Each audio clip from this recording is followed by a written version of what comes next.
Il-Partit Nazzjonalista ta' Bernard Grech kompla bl-istess retorika bħal tal-kampanja elettorali hekk kif baqa' isemmi il-passat. Dan hekk kif id-Deputat Nazzjonalista Yves Borg Bonello waqt il-programm Extra fuq ix-Xandir Nazzjonali semmit il-passat tal-Partit Nazzjonalista. Imma rridu nirkonoxxu il-pjen tal-passat.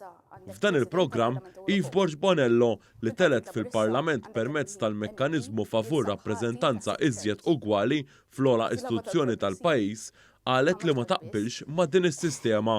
Waqt dan il-programm, f'dibattitu mad-deputat Laburista Cressi Dagalja, Borg Bonello qalet kif il-Partit Nazzjonalista għandu viżjoni. Aħna ħriġna manifest kienna l-proposti kollha, jekk dawn ma waslux għand in-nies. Ma nisawx induru ngħidu bl-arroganza n-nies ma jifhmux. Hawnhekk il-preżentatur u ġurnalist ta' esperjenza Xavier Balzan innota waqt dan il-programm li wara ir-riżultat tal-elezzjoni il-Partit Nazzjonalista għaddu maħax it-talima. Puntu għalli pereżempju diġà qed ninnota ċertu supervja, ġifieri Sidint il-Bernard Grech ma ċettax. Qabel kien jaċċetta mill-ewwel.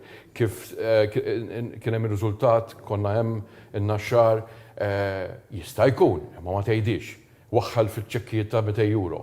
Ġifieri ir-reazzjoni għalissa ma tantx kienet waħda li tissinkja ma' dak li qed tgħid. Dan il-messaġġ kien rifless f'dak li għamel il-Kap Bernard Grech li eżatt wara li l-Partit Nazzjonalista kellu l-akbar terfa elettorali mill-indipendenza law il-Kap Nazzjonalista Bernard Grech waħħal fiċ-ċekkijiet waqt li d-Deputat Nazzjonalista Beppe Fenekadami akkuża lil Partit Laburista b'xiri ta' voti.